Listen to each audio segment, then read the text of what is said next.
Well, I want to welcome all of you to the Minnesota Housing Partnerships uh, regular Friday state and federal legislative update call. We're delighted to have you here on Friday, March 19th. We're very excited about our lineup of speakers today. There is a lot going on, as most of you know, at the legislature. Today, we are honored to host the chairs of the respective tax committees. So we'll have Senator Carla Nelson joining us and Representative Paul Marquart. Each of them chair the tax committees of their respective chambers. We also will have Commissioner Jennifer Ho, Minnesota Housing Finance Commissioner, who will speak about the agency's deployment of the array of federal resources that are coming in, and particularly in setting up the rental assistance programs. But we're going to start today with Eric Hauge, who's the Executive Director of Homeline, who's been a real champion and advocate for low-income renters and tenants. Just before I hand this off to my colleague, MHP's Deputy Executive Director and Policy Director, Elizabeth Glidden, I just want to note that yesterday, Minnesota Housing Partnership released our 2021 Minnesota's State of the State of Housing Report.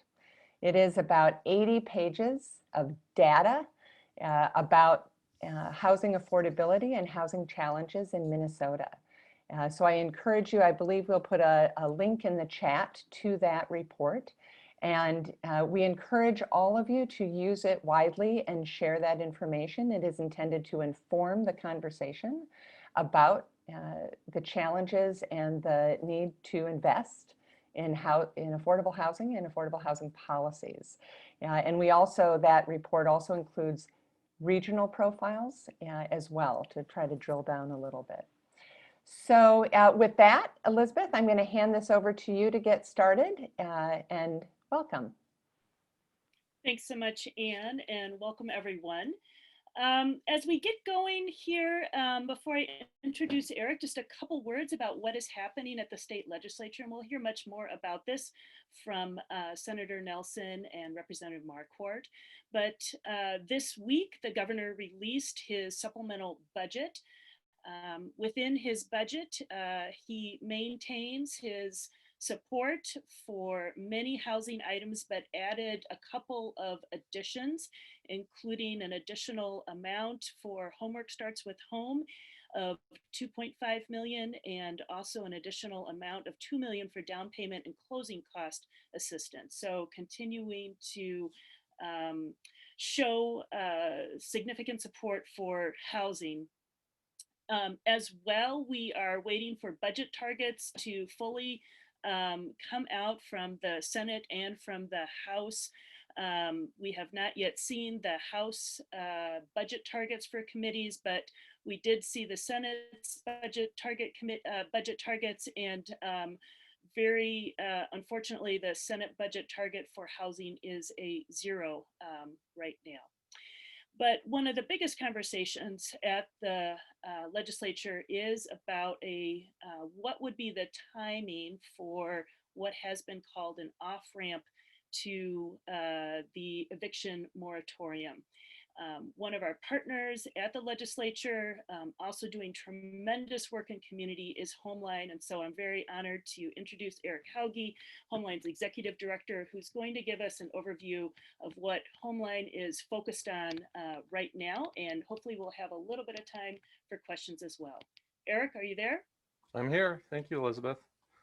Yeah, thanks to Anne and Elizabeth for having me on. I think most folks on the call here know that Homeline operates a tenant hotline, and we offer free confidential legal advice to renters throughout the state. Per month, we average about 1,000 households advised, and we've served over 250,000 households since opening. We have a number of other programs, including policy advocacy, as I'll discuss in a moment, and landlord tenant education. We've, during the pandemic, held free public webinars with over 6,000 attendees covering COVID-19 legal topics. And we also have a tenant organizing program that responds alongside renters to housing threats like displacement and poor conditions. This year, we're really excited to be overseeing an AmeriCorps Vista cohort of 7 members hosted at community organizations throughout the Metro who are increasing the grassroots tenant organizing capacity of these groups. But on to evictions. That is one of the most common topics that tenants ask us about alongside informal lease terminations that occur outside the judicial system. In a normal year in Minnesota, we'd see over 15,000 eviction cases filed statewide, the vast majority of them for non-payment of rent. This past year, due to the pandemic and the related state and federal orders, as most folks on this call know, most evictions and lease terminations have been suspended. This is likely the most substantial change to our tenant landlords laws ever, going back to when our eviction rules were adopted as territorial laws in 1851. These are laws that largely operate the same now as they did back then. Basically, a process designed to very quickly determine who should have possession of a rental unit. Our state's eviction process is one of the fastest in the nation and requires no advance notice to the tenant before a case is filed and can have long-lasting consequences. So our current eviction suspension has been essential in preventing displacement like no other time before. It has impacted hundreds of thousands of disproportionately BIPOC and low-income renter households while preventing COVID-19 infections and deaths. Estimates suggest our eviction suspension reduced Minnesota's number of potential cases by over 22,000 and saved nearly 700 lives in just a period last year. And that estimate doesn't include the past 6 months, so it's reasonable to estimate a much larger impact. Despite this fundamental flip on the way that evictions work, it's not stopped displacement. There's been over 1,000 evictions filed under some of the exceptions to the executive order, and certain exceptions to the suspension are warranted for safety reasons. However, hearing the experiences of our clients, we know that many efforts to circumvent the suspension we've heard of many efforts to circumvent the suspension by using exceptions improperly or sending threatening notices to vacate when the primary motivation is due to non-payment of rent. So an off-ramp of the suspension simply must recognize these issues and not expand exceptions. Homeline's perspective on an off-ramp that we communicated to legislators on day 1 of the eviction suspension last March 24th is that an adequate time and clear notice is needed before most types of cases should be able to move forward again. Our suggestion then was a 60-day notice. Now that a year has passed, that timeline could be inadequate for the amount of rent in arrears, so the off-ramp must be inextricably linked to the availability of rental assistance. Further, we know that expanding any suspension exemptions before rent assistance can be secured will result in needless displacement, as the exceptions will be used as a pretext for eviction for non-payment.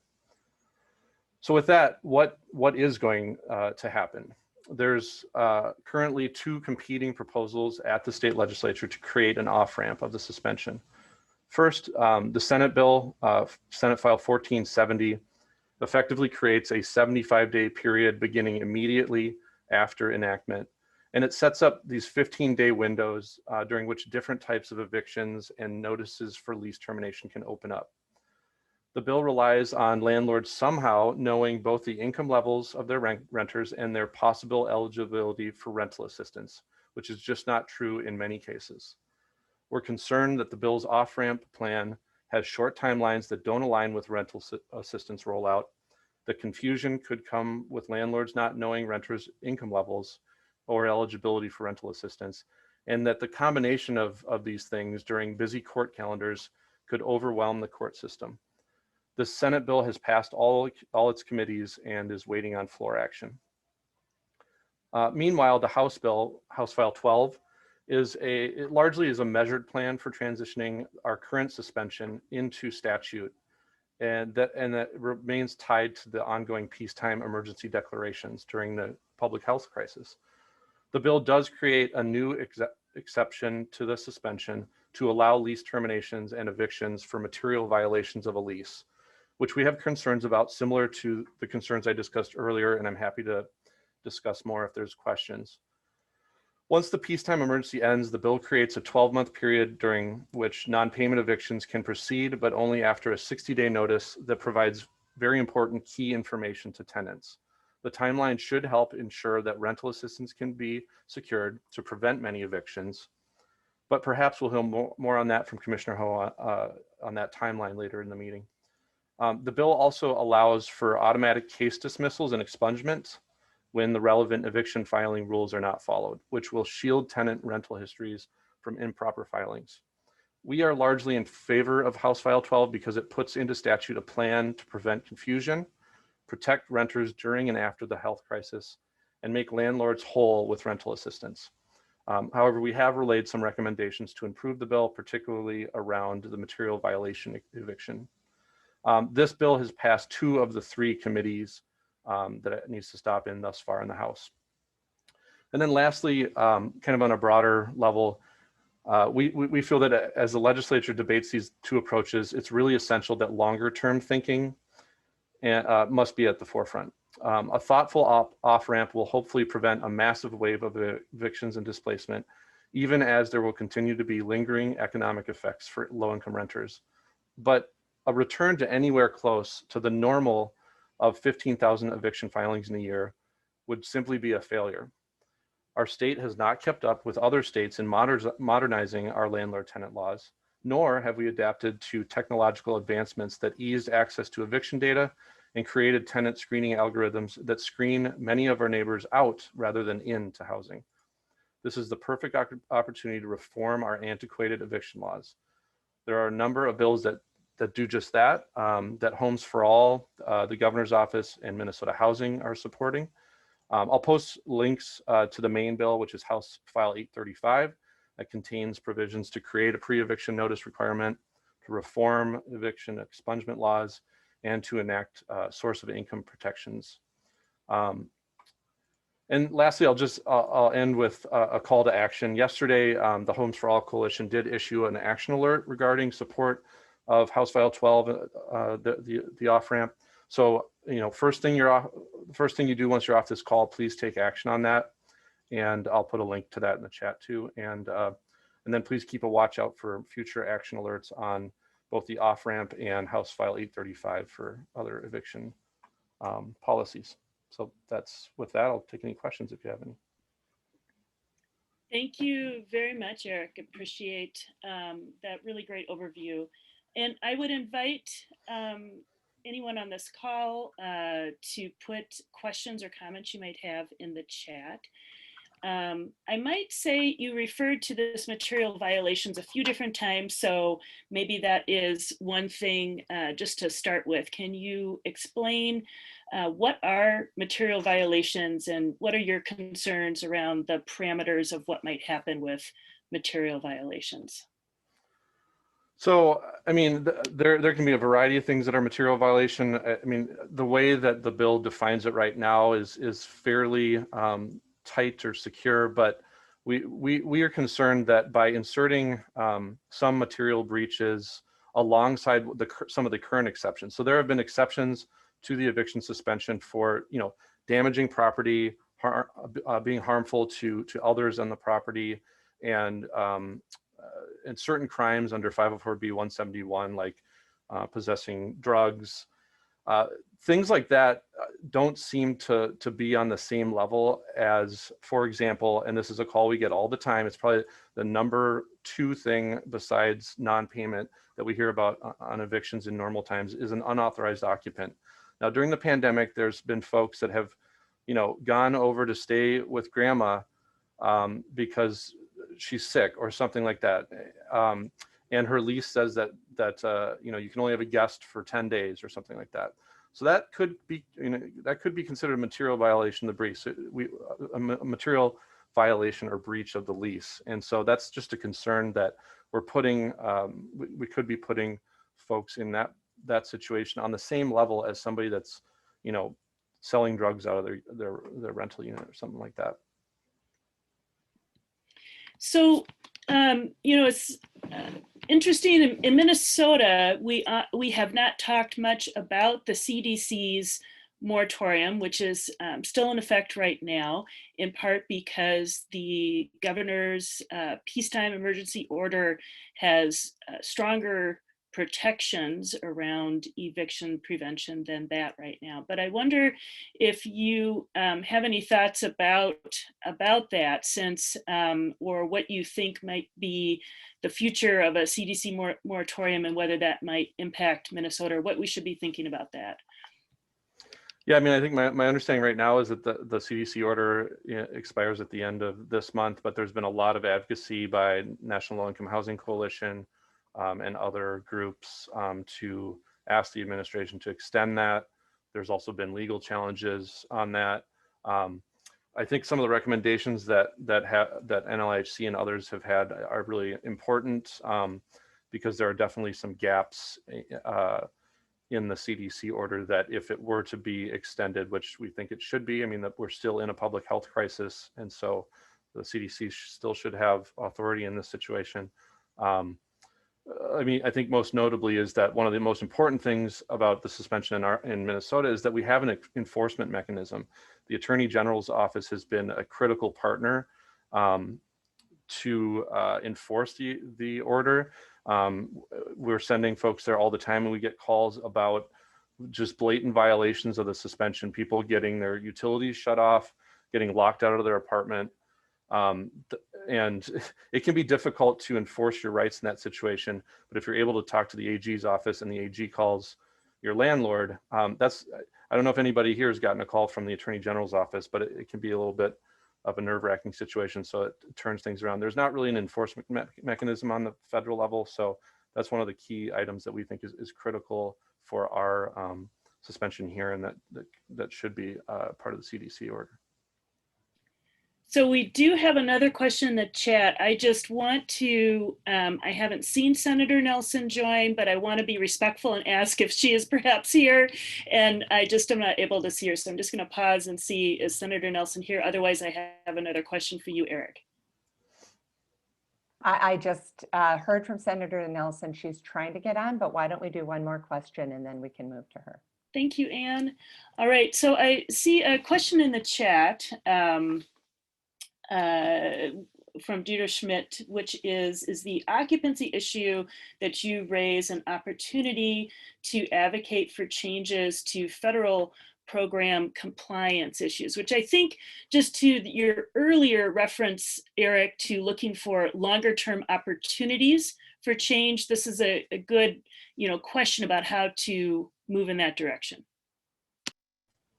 Yeah, I'm not sure in particular about what sort of federal program compliance Deidre might be talking to, but I think that's an example of, there has been efforts locally. City of St. Paul passed, and as of March 1st, it is enforced a just cause local ordinance that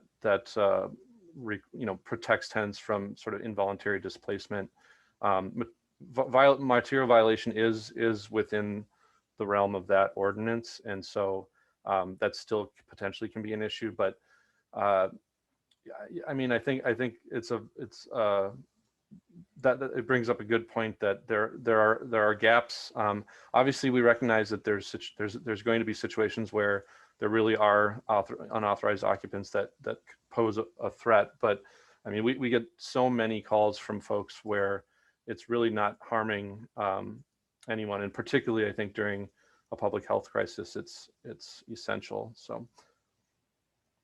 Well, thank you, Eric. I believe that our guest, Senator Nelson, is joined, but I just really want to appreciate all of the work that Homeline is doing, and thank you for being willing to be on our program and talk about that. And over to you.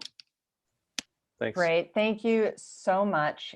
We are just chock full of information today. First of all, Senator Nelson, I want to welcome you to our call today. If you're able to put your sound and camera on, please do. I know you were having some technical glitches earlier. There is a lot going on from the both tax committees, and again, we are fortunate to have both tax committee chairs with us. So first of all, Senator Nelson, are you with us?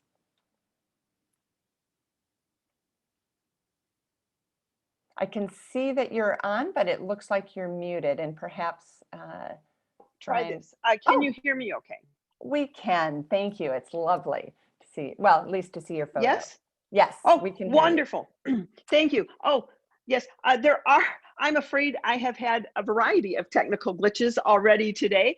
I'm back in Rochester. I got home yesterday just in time to get my first vaccine shot. And Oh, so good. I'm thrilled about that, but clearly some technical glitches here. So yes, I'm here, and Great. I'm glad you've got my picture today at least. Thank you so much for joining us. Well, let me Yes. jump right in. Did you have a question for me, or did you want me to just give some updates? Well, we Yes. would love to get, thank you so much. We would love to get some updates. Obviously, you are a new chair of this tax committee, and just wanted to get your general ideas about sort of where you think the session is at, your caucus.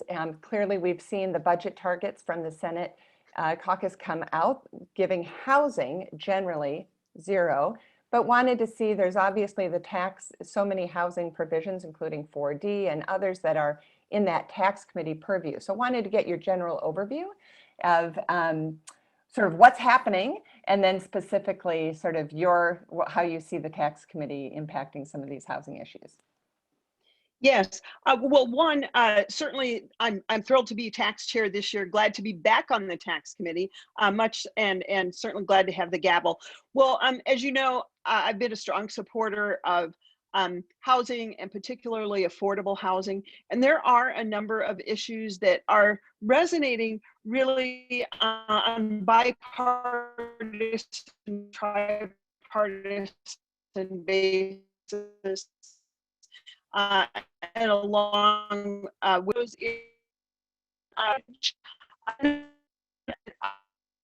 number one from the administration, and that was the affordable housing tax credit, much like pursuing that is again. And I believe we'll be having a hearing this week on that. And again, you were coming just slightly in and out, and you are talking about the affordable housing tax credit, which you've authored in the past, and MHP has worked with you on that. We've called it the Tax Credit Contribution Fund. Is that what you're indicating as the hearing is on? Yes, it is. And you know, you were coming in and out on my end too, so I do apologize for that. Yes, that is. Those are two of the things that I think will be helpful. Is also peak conforming. Glad the governor. Senator, I am not sure if you are in motion or in one place. You are coming in and out, and I want to make sure you are saying some really important things. I want to make sure all our listeners can. Guys, I'm not hearing you. Yeah, we're having I wonder if you could quickly call right back in, or stand in some corner. I'm not sure what's happening with the technology. We're having some trouble hearing you. Are you? So, are you still? Okay. So as we wait, and hopefully Senator Nelson will call back in on a clearer line. I apologize. Technology is our challenge over this last year, always. I'll just note a couple things as folks. I apologize.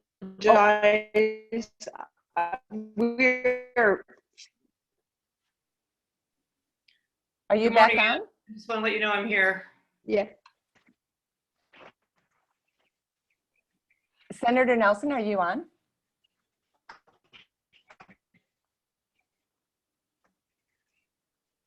I heard someone telling me. Oh, Jennifer O is here. I see. Yeah, I'm going to go off camera. At this point, I will send my greetings. Wait through. Yeah. So I think I apologize for everyone. Again, technology. I think every single one of us has had some kind of calls that have had these technological challenges. But I think we're going to have to close this up for a moment, and we have one more item. I just want to say two things. One is I did want to take the opportunity to thank Senator Nelson for authoring that tax credit contribution fund. MHP and our partners have worked on that for many years. And so as tax chair, her introducing that is greatly, greatly appreciated. Elizabeth, I just want to do a quick check to you. Do we have Chair Marquart on the line at this point, and does he have a tight timeline? So I am not sure if Chair Marquart is on yet, but I know he plans to be here promptly at 9:30. So with the 4 minutes that we have in between, I'm wondering if we can talk a little bit, Elizabeth, if you're able to speak to some of the federal legislation that is coming through and passing, that we can do a quick update on that. And then we'll bring Chair Marquart on and then the commissioner. Sure, absolutely. So, so there is a lot happening federally right now. It feels like every time I turn around, the House has voted on some additional major piece of legislation, and there continues to be high interest in housing. The most recent item that we are still honestly trying to piece out all of the impacts for Minnesota is the American Rescue Plan Act. I have been in touch with Jessica Deegan, who's the federal director at Minnesota Housing, and understand that Minnesota Housing will be administering, in addition to significantly more emergency rental assistance, which we will, the program as a whole awarded $27.4 billion for emergency rental assistance, which will be distributed throughout the nation. In addition to that, there was a major home ownership assistance program of almost $10 billion, and that those funds will go directly to Minnesota Housing to administer. So I'm going to pause because I see that Chair Marquart has joined us. I see his photo there, and so I'm going to turn things back over to you, Anne, to introduce our next guest speaker. Thank you so much. And again, thank you to everyone listening for your patience with all our different technology here. Chair Marquart, welcome to the Minnesota Housing Partnership Federal and State Legislative Update call. Glad to see you. Good morning. Good morning. So we wanted to hop right into this. We didn't hear quite as much from Senator Nelson, your partner on the other side of in the other chamber, because of some technology issues. But we want to talk to you a little bit about your role. You are no stranger to the tax committee and these tax issues. And now as chair, I think it's what, 22 years in the House, is that right? 21st year, exactly. Yes. Most of those serving on the tax committee. So we'd love to understand, sort of from your perspective, sort of what is this session going to look like, especially with this lens of the tax committee, and knowing that housing is a top priority for the members and leaders of your caucus. And how will that impact the work of the House Taxes Committee? So welcome. Well, thank you so much, and thanks for the invite. Nice to be with you this morning.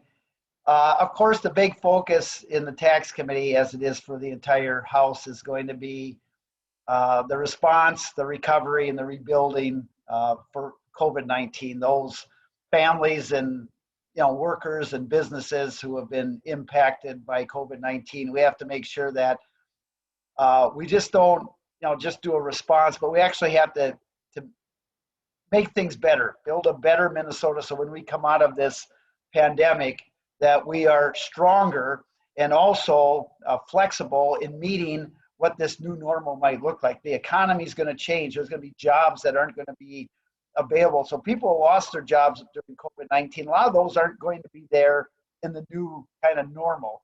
So a lot of retraining is going to have to take place, and we're going to have to build incomes up and so forth. So a big focus is going to be on how do we help those that were unemployed? How do we help small businesses that were hit the hardest? And in the area of housing, I found your study that you just released very good. And, where you talk about, 1 in 4 Minnesotans are paying too much for housing. They are finding that they are in a tough situation as far as being cost burdened. And that's too much.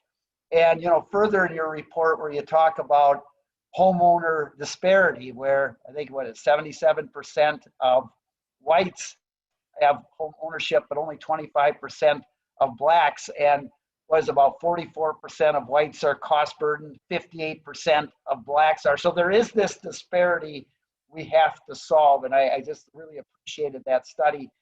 But so I think there's 2 ways in which you can look at that and how you can try to solve it. One is to provide more affordable housing.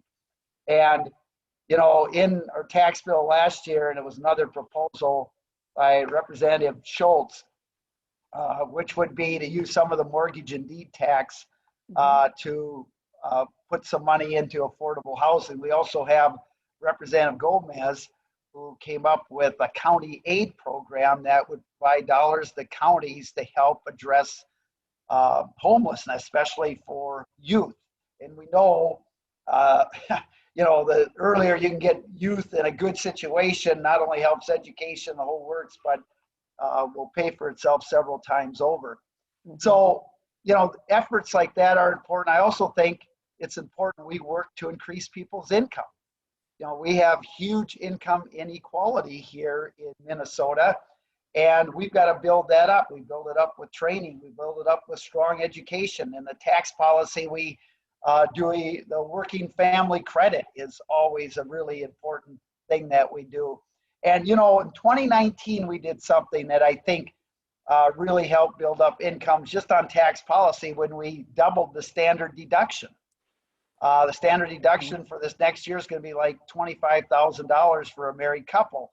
And Minnesota actually has, if you are a family of 4 in Minnesota, I mean, people don't recognize this because they want to talk about Minnesota's high tax rates. But the fact of the matter is that Minnesota, of the states that tax income, we have the highest zero tax bracket for a family of 4 than any other state in the nation. If you're a family of 4, your first $33,800 of income is tax-free because of standard deduction and the dependent exemptions. And actually, up to the first $70,000 of income, our effective tax rate on our residents is less than the national average, up to $71,000. Yet people always want to, but what that means is that our tax structure, while it can always get better, is doing well as far as trying to address lower to middle income folks. But we have to make sure that we solve this inequity because, we know the Tax Cuts and Jobs Act really benefited the very wealthy at the expense of the lower and middle income. And we always have to try to even that off and so forth. So more affordable housing is a key, and also bringing up people's income, bettering their lives would also solve that housing problem as you guys mentioned and state very well in your report. So those are kind of, generally the goals of what we're looking at in tax committee this year. Well, first of all, thank you for the shout out for the report. Glad to know it's being used already. But as you pointed out, there are disparities on income and race in terms of how the economy, how the tax system impacts folks. We have a question in the chat about, I believe, House File 1735 that Chair Joachim has recently sponsored that really talks about this renter eligibility for property tax refund. We know that about 30% of people receiving the renter's credit are seniors, people with disabilities, and of course that grows to over 50% in greater Minnesota counties, in many of those. I believe the average renter would receive a refund of $1,860 as a result of this. Let's talk a little bit about that initiative specifically and how we help these low-income renters. Yeah, Chair Joachim, she's done a great job on the property tax division, and that will be in the division is what she's doing there, expanding the renter's credit and the homeowner's property tax refund. And we know, and I've worked with the renter's credit for many years because, as you might know, as you follow the legislature, there's always certain legislators that want to take a whack at that program. Yet we know what a benefit it is. And I've seen the statistics many times on the number of renters who are senior citizens or disabled. And I think maybe as you were mentioning, I mean, it's a high percent and the highest out in rural Minnesota areas. And I mean, some of them I think are 50 or 60% of the folks receiving the renter's credit. Some of these are senior citizens or those with disabilities. So that is huge. That is huge because those dollars get put right back into the economy, and those are dollars people need for their everyday expenses. And so Chair Joachim is looking at expanding that refund, which is great. That's great. So let me ask about, you know, there's a greater attention on how we build equity into our tax system. How do we better reflect that everyone across the income scales and addressing some of the racial disparities can benefit, and sort of that new look. One of the data points I have found interesting is that the state's home mortgage interest deduction is budgeted for about $83 million each year, and that's on homes valued up to $750,000.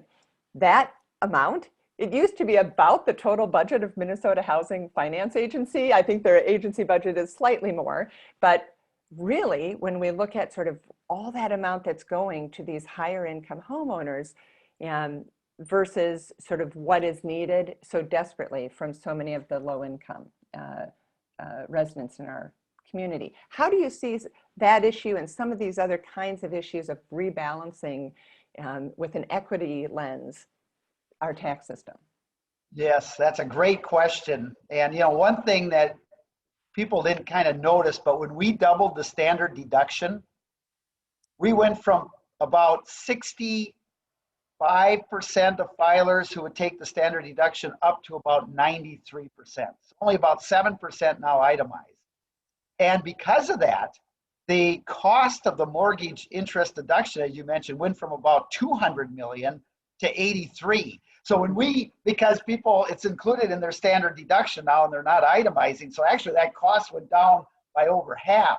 And that happened on a lot of the various ones. So, and the second thing is, I mean, one thing we're trying to do is to really look at all of these tax expenditures, because as you mentioned on the mortgage interest deduction, you and I can have the very same house and we're taking out the very same loan and we have the very same mortgage.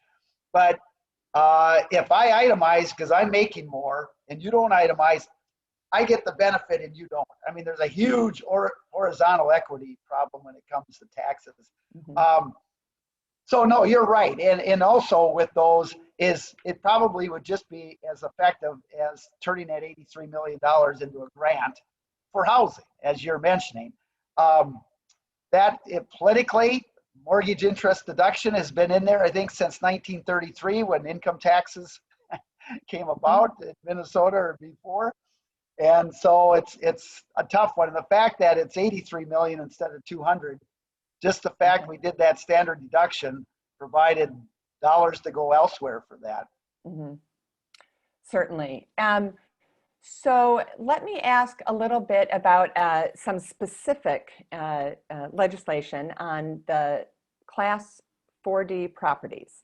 You know, as you know, that there's House File 1157 that Howard has introduced and a similar one in the Senate that would simplify and reduce this classification rate for Class 4D properties. And the key issue, of course, is that in the past 7 years, driven by market rate housing tax valuations, have raised on affordable housing 74%. So what the program was originally intended to accomplish has really been minimized by what's happening just in terms of market valuations. So this is a provision that's endorsed by Homes for All. Can you talk a little bit about that 4D change and sort of updating that to current market conditions and how you think that could fare and what those issues might be.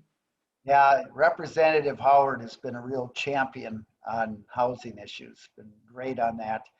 On the 4D, there are some, I mean, when it was heard there, and there is some concerns about it. Not the intent of the program or anything else, but I think the main concerns bring forward is it would shift some, not a lot, but it does shift property taxes onto other properties. And one of the things that we're concerned about right now with what happened with COVID-19 and more people working from home is a lot of these headquarters, a lot of these businesses that have these big office spaces are just some of the businesses that might not be still operating.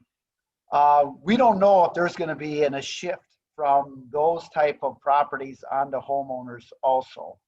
And so we're just very leery of any type of shift. And one big goal that we kind of set in taxes this year is that we weren't going to put pressure or do anything that would kind of up property taxes on folks, especially in a time where your income is unstable and yet that fixed cost is in property taxes. We didn't want to put any pressure. And at one time when we had a big budget deficit, you know, people were saying, are you going to have to cut local government aid or county program aid or whatever?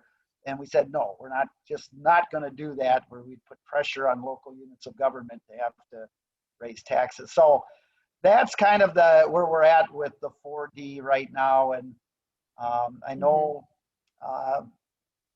and Chair Joachim's going to be putting her bill out very soon on that. So we'll see what the final deal is. Right. And I know there's been lots of discussions about that to ensure that cities have some ability to control that themselves as one of the guardrails to make sure that they can manage what that property tax shift may or may not be.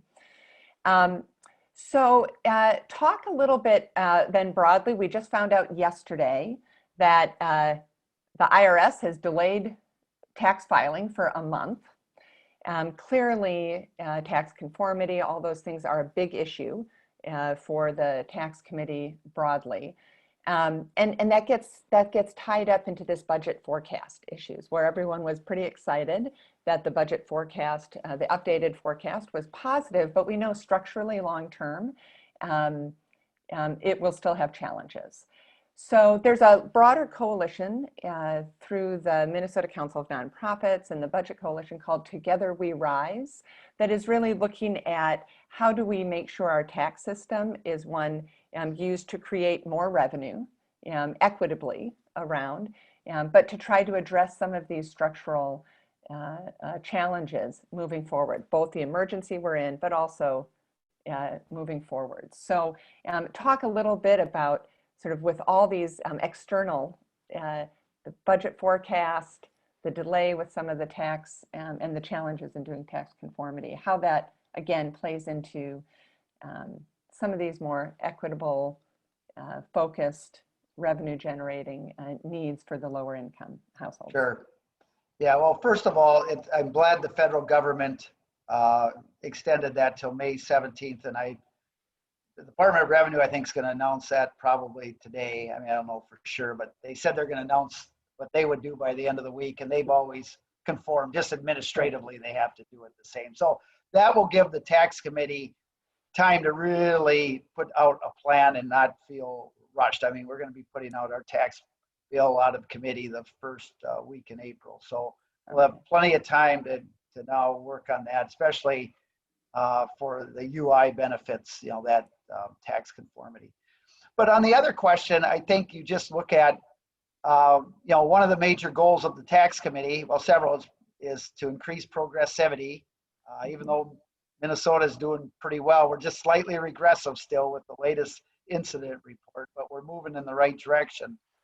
And also dealing with income inequity. I mean, I think that's really important, and you do that through progressive revenue. And I think you've seen the governor doing that, you know, raising a fifth tier, 1% over $1 million. I think that's important. That's, you know, a way in which you can do that. Another way is, right now you've got corporations in Minnesota and around the nation that are earning income, earning profits here in the United States and in Minnesota.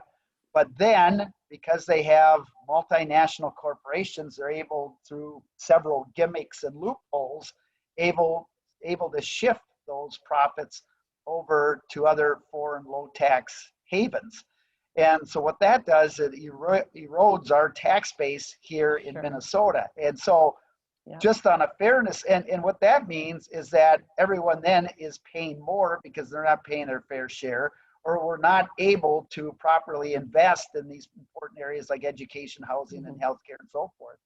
So that's going to be a big goal also for the tax committee. So I think anything you can do to look at income inequity, and the income tax is where you really go after that, is what you do. And so, I mean, I think the approach the governor's using on the 5th tier is the correct approach.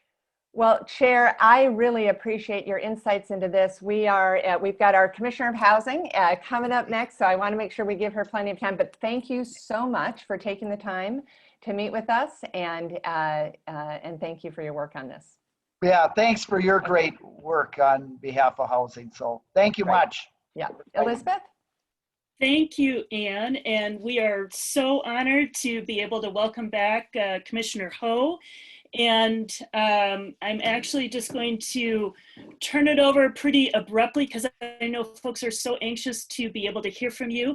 And there are many things to talk about, but of utmost, I think, urgency right now is the work that Minnesota Housing has been doing to be able to be ready to roll out the Emergency Rental Assistance Program, which is tremendous. So with that, Commissioner Hauge, thank you for being on our program.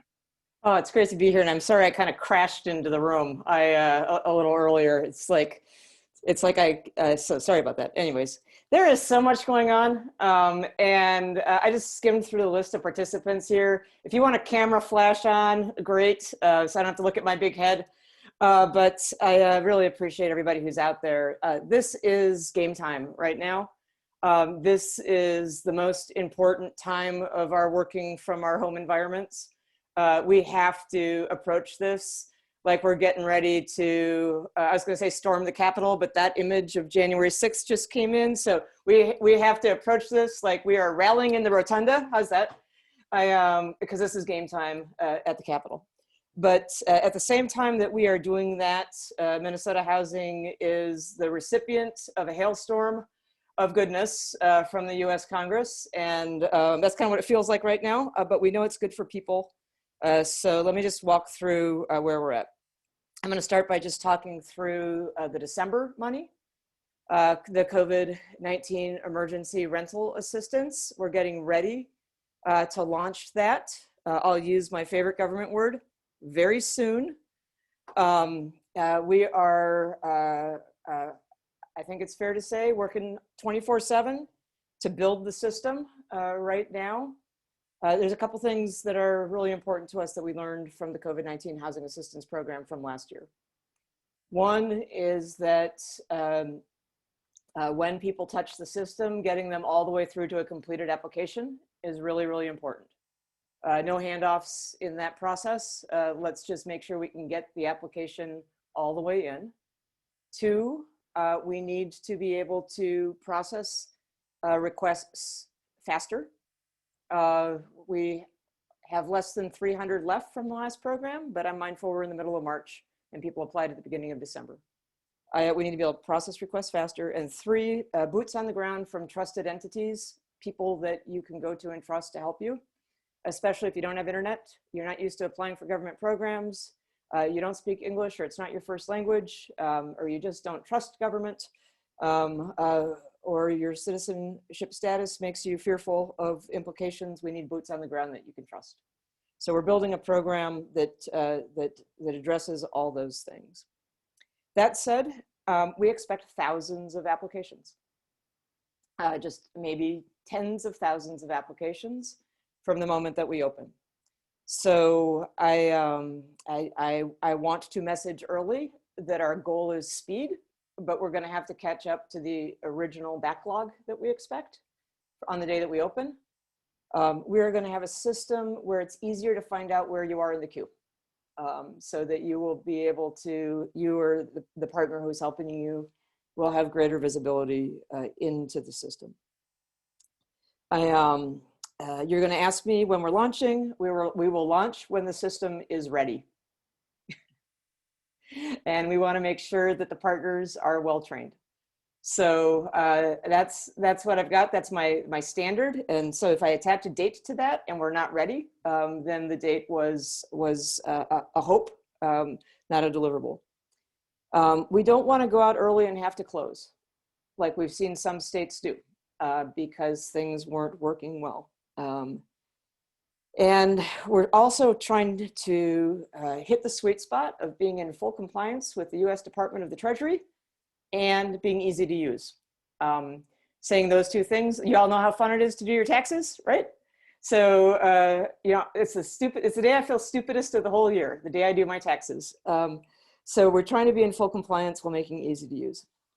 We are coordinating with the local partners. Hennepin went out early with a limited application, but we are going to launch with a common system and a common application in all the local jurisdictions, Minneapolis, St. Paul, Anoka, Dakota, Hennepin, Ramsey, and Washington counties. We are talking with the tribes, but the tribes are figuring out their own way. So I will borrow from our president. Our message today is help is on the way. Help is on the way. We're going to have a get ready campaign even sooner in order to communicate with landlords and tenants about how they should be talking to one another and what they should be gathering in order to make their application experience go more smoothly. So look for a big launch in the next couple of weeks. I just want to say a couple words. We mainly want to talk about the rental assistance, but I just need to say a couple words about the session because we're there, if that's okay. This is really important. You know, I had thought with a dedicated housing committee in the Senate, we'd see a housing investment, but the Senate came out with a zero target. You know, I'll have to say I'm a little disappointed about that. We're very interested to see what comes out of the House. You know, the governor and lieutenant governor started strong, and in the supplemental budget yesterday, they added another $4.5 million of one-time spending on top of the $14 million that they had previously added to Minnesota housing, including more money for Homework Starts with Home and more money for down payment and closing cost assistance.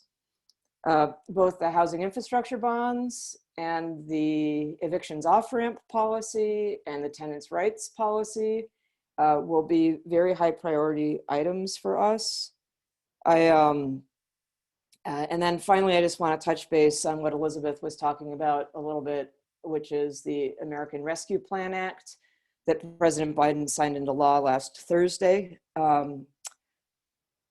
Three gifts that we have there. One is an increase to the about to be launched emergency rental assistance program. So on top of the $289.4 million that Minnesota Housing received, the $400 million that's flowing into the state. We think statewide there's going to be somewhere between 200 and 265 million additional investment. So we're talking huge. We're talking 600 million or more of this kind of money. It's got an extended deadline. It pushes the program out until 2022. It's got a more kind admin cap. It's got a 10% allowance for other housing support services, housing stabilization services. And it's got, if you have some left over, you're going to be able to use it for other housing stuff to be determined by the secretary. I have talked to people who have talked to Secretary Fudge, really excited about her. She has already publicly expressed that ending homelessness is a priority. So we're excited to have that back in the messaging. As well as Secretary McDonough over at the VA. So in addition to more money for emergency rental assistance, we get relief for homeowners in the American Rescue Plan. We're expecting somewhere between $50 and $100 million to flow to the state, but we're waiting for the Treasury to do formulas on that. And then we're getting an infusion of home dollars with a new use for homeless assistance and supportive housing built on, hi Commissioner Tinkerthal, the work that Mary's been doing, highlighting the success of the program in California to convert hotels that were being used for non-congregate shelter, isolation, and quarantine, to either ongoing non-congregate shelter or conversion perhaps to SROs or permanent supportive housing. And then there's just other housing related dollars, including homeowner counseling stuff. And then there's just a whole bunch of things that are housing related, including utility and internet support and things like that. It's a heavy lift. $500 million coming into Minnesota housing this year. Put it into context, we moved about 1.6 billion last year. So this is a 30% one-time lift on top of just everything we're doing around the pandemic, on top of everything we're doing around the Go Big agenda with the 100 million of housing infrastructure bonds authorization that we got last October. So if you see a Minnesota housing staff person, before you tell them what you need them to do differently, will you please thank them for what they're doing? I got folks that are working, they're working harder than I am, that's for sure. And folks that haven't seen a weekend for months, and you know, folks who I'm apologizing to their spouses and their children for basically ruining their life right now, but they're doing it because they care about the mission and they care about the families that are hurting. And they know that we have a one-time opportunity with the new administration to really, really, really tackle the housing needs of Americans, the housing needs of all Minnesotans. So with that, I am going to be mindful that we got 3 minutes left. And Anne or Elizabeth, you want to throw me some curveballs? So Commissioner Commissioner Ho, I'm not sure who that is. But let me just say that it's hard when there are so many questions. We have a chat filled with questions for you about the program and how it will work, including thanks for you and for everyone on your team. So I just want to say again, thank you for that and for emphasizing the mission-based work. I think I'm going to ask a question that's a little bit different than the ones in the chat, which is, I think one of the challenges from the last program was figuring out how to continue to receive input from practitioners and community to be able to adjust a really big program and figure out how that might work. And so I'm curious, as you launch, if you have a thought on how you are going to maintain connection with practitioners and community, including recipients of the funds, so that you're able to take that input and adjust this big, big program to ensure it accomplishes its goal, which is money into the pockets of those who need it. No, I really appreciate that. And, you know, we've been learning a lot in these pandemic times. You know, the Interagency Council on Homeless has a weekly open forum with folks during the COVID-19 Housing Assistance Program. We had a regular forum with our partners. I think we know that those forums are so important. That said, with the last program, we had all the flexibility in the world to make decisions about how it worked because it was state stimulus money. This time it is a Treasury-run program prescribed by the US Congress. So things that we would have done differently based on what we learned with the first money, we can't do everything the way we would want to do and the way the community has asked us to do it with this money because we have to be compliant with the Treasury. And if we aren't compliant with the Treasury, we actually have the ability to either lose money or to not get additional money for turn back money that other places have. So I guess I will just say, I'm sorry before we even launch that there are some things about this, like documentation of income, that we would not have done. We would not have done exactly this way, but it's a federal program and it's got federal rules and we have to comply. But yes, listening is important, and Alyssa Wetzel-Moore will be making sure that we have regular tools for doing that. I am also thrilled to announce that an offer was accepted for a new director of equity and inclusion at Minnesota Housing that's going to report directly to me. I look forward to introducing you all, if you don't know her already, to Brittany Rice when she starts next month. Thank you, Commissioner. And A, I appreciate you, and I know many here do very much. B, there's so much more to talk about. So I'm turning it over to Ann to say goodbye because we are now at 10 o'clock. Yep. So thank you so much for always making yourself available. More to come on that. I just will note Senator Carla Nelson does send her apologies for the technology. We will give her a chance to follow up, and we will see all of you soon. Look for our notifications and make those calls. Thanks so much.